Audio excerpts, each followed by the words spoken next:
Əziz müsəlmanlar, Peyğəmbər sallallahu aleyhi ve sellemin bir hədisi var. O hədisi qısa şəkildə açıqlamaq istəyirəm. Rasulullah sallallahu aleyhi ve sellem buyurur ki, Zilhiccə ayının hilalını gördüyünüz zaman qoy qurban kəsməyə niyyət edən kimsələriniz qurbanlarını kəsənədək tüklərinə və dırnaqlarına toxunmasınlar. Bu nə deməkdir? Bu o deməkdir ki, kim qurban kəsmək istəyirsə, həmin o 10 gün ərzində qurbanı kəsənə qədər saçından, bığından, qoltuğu altı, övrət yerin tüklərinə dəyməməlidir.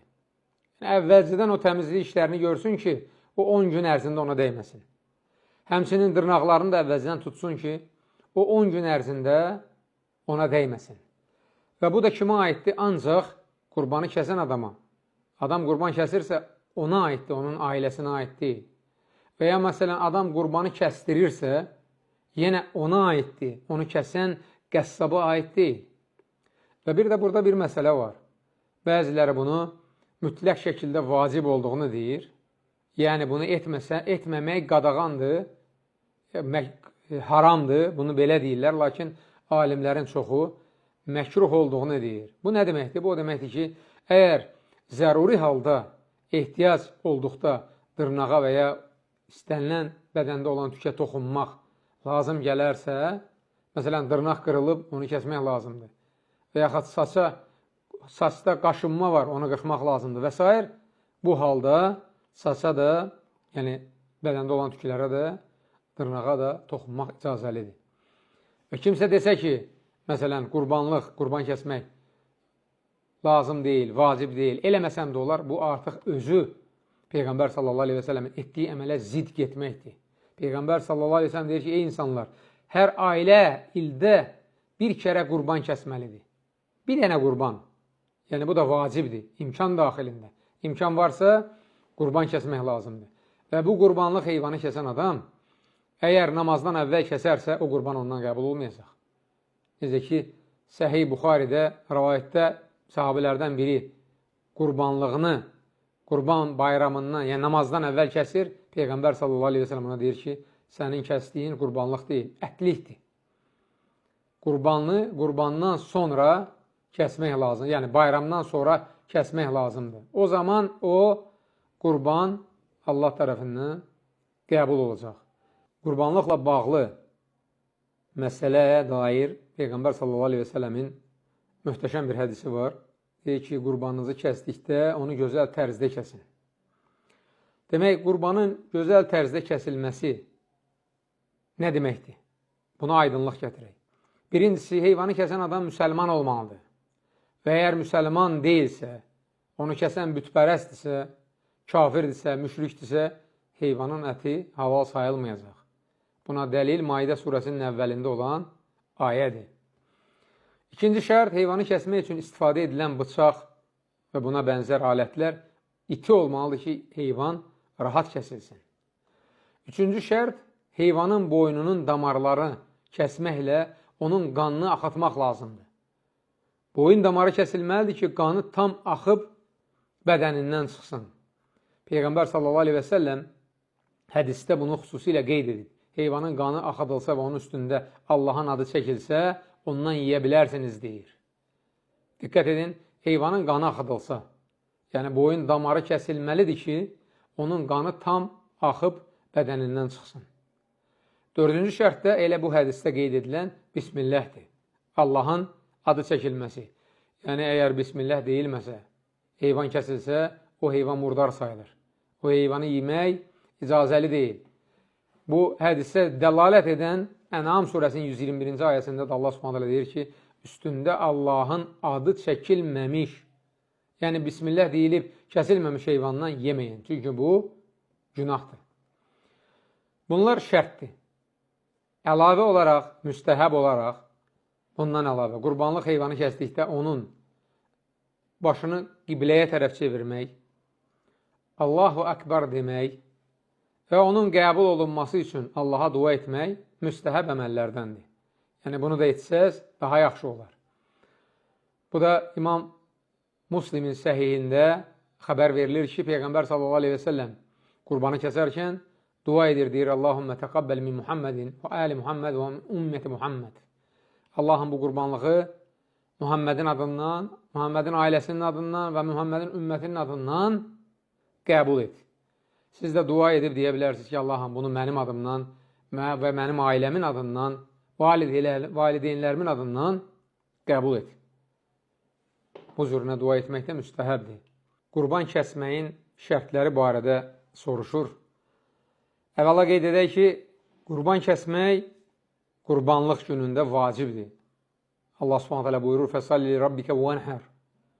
Rəbbinə ibadət et və qurban kəs. Əmrdir bu.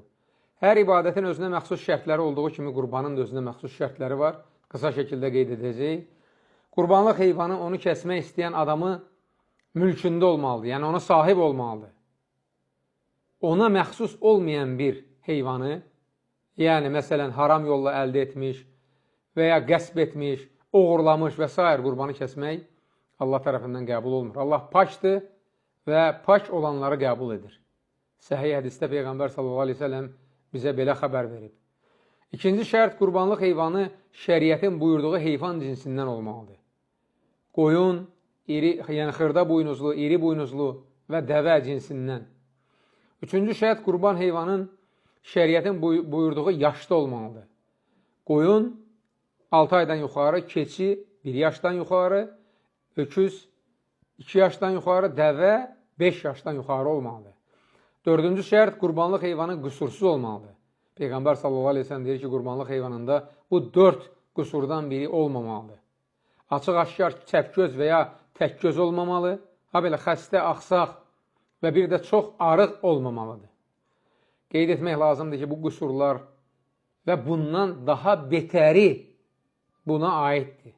Yəni, məsələn, qurbanlıq heyvan tamamilə kör olması, yaxud ayaqlarından birinin tamamilə olmaması, ha belə küt alətlə vurularaq, hündür yerdən yıxılaraq, yaxud buynuzlu heyvan tərəfindən buynuzlanaraq və ya yırtıcı heyvan tərəfindən yırtılaraq, parçalanaraq zədələnmiş olmamalıdır. Bunlar qadağan olunanlardır. Qurbanlıq heyvanında məkruh, yəni bəyənilməyən vəsflər də var. Bunlar da, məsələn, qulağının bir qismi yaxud tam kəsik olmamalıdır, buynuzsuz olmamalıdır, gözlərinin çox zəif görməməsi də bura aiddir, burnun, dodağın, cinsiyyət orqanının kəsik olmamasıdır. Bütün bunlar bəyənilməyən əməllərdir. Bu şərtlərə riayət edərək qurbanlığınızı kəsin ki, Allah Subhanahu taala sizin kəsdiyiniz qurbanlığı sizdən qəbul etsin, əziz müsəlmanlar. Qurbanlığa aid növbəti məsələ onun neçə adam tərəfindən kəsilməsidir. Qoyun və ya keçini yalnız bir nəfər kəsə bilər. Burada bir neçə adamın şərik olması düzgün deyil. Lakin iri buynuzlu heyvan və ya dəvəni kəsmək üçün bir nəfərdən 7 nəfərə qədər onu kəsə bilər. Yəni 7-dən çox olmamaq şərti ilə birləşib, bir yerdə sərmayə qoyub onu kəsə bilərlər. Qurbanlıq heyvanın istifadəsində qadağan edilənlər bunlardır, əziz müsəlmanlar.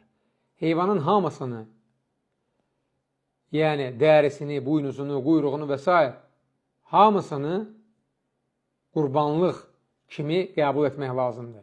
Yəni onun hər hansı bir hissəsini satmaq, yaxud qəssaba zəhmət haqqı olaraq vermək və ya başqa bir şeylə dəyişmək qəti qadağandır və onda qurbanlıq sayılmayacaq. İkinci məsələ, kəsməmişdən əvvəl onun südünü sağmaq və ya yununu qırxmaq, yaxud da onu tarlada sürmək, bu da qadağandır. Xüsusilə qeyd edək ki, qurban kəsən adam qurbanlığından özü də yeyə bilər. Bu da qurbanlıq məsələsinə aiddir. Və bir hissəsini də sədəqə edə bilər. Qurbanlıq heyvanının erkək, kök və bahalı olması müstəhəbdir. Daha yaxşıdır, daha çox savab qazandırır. Qurbanlıq heyvanı kəsəcək adam heyvanı rahat şəkildə boğazlamalıdır. Yəni kəsəcəyi bıçaq olduqca iti olmalıdır ki, qurbanlıq heyvana əziyyət verməsin. Rasulullah sallallahu aleyhi ve sellem deyir ki, heyvanı kəsdikdə onu gözəl tərzdə kəs. Bıçağını itilə və kəsəcəyin heyvanı rahatla. Yəni onu rahat kəsməlisən. Peyğəmbər sallallahu aleyhi ve sellem bir nəfərin heyvanı diri-diri hər hansı bir əzasını kəsən kimsəni lənətləmişdi. Yəni belə eləmək olmaz. Lənət gəlir ona. Və başqa bir rəvayətdə Rasulullah sallallahu aleyhi ve sellem görür ki, bir nəfər heyvanın gözü önündə bıçağını itiliyir. Deyir, sən onu kəsməmişdən əvvəl artıq onu öldürdün. Yəni, ona əziyyət verirsən. Heyvana da əziyyət vermək qadağandır. Bu hədislərdən aydın başa düşülür ki, Peyğəmbər sallallahu aleyhi ve sellemin buyurduğu kimi heyvanı kəsmək Allah tərəfindən onun qəbul olunması üçün şərtdir. Odur ki, əziz müsəlmanlar, bu dediklərimizə riayət edin ki, Allah s.ə.v. sizdən o qurbanlığı qəbul etsin və sizə olduqca böyük savab əta etsin. Qurban bayramına aid bəzi nəsiyyətlər var, onu qısa şəkildə sizə edəcəm. Ümid edirəm ki, faydalı olacaq sizin üçün. Birincisi, qurban bayramında qüsl etmək məsələsidir. Bunu bəzi sahabələr edib deyə biz bunun müstəhəb olduğunu deyirik. Peyğəmbər sallallahu aleyhi ve sellemdən heç bir hədis yoxdur. Lakin sahabələrin etdiyinə görə müstəhəb əməl olduğunu deyirik, amma biləsiniz ki, bu vacib deyil. İkincisi, bayram namazına təmiz və gözəl geyinib getməkdir. Ətirlənmək, daranmaq və s. Allah Subhanahu Quranda deyir ki, Yə Ədəmü xudu zinətəkum ində kulli məscidin.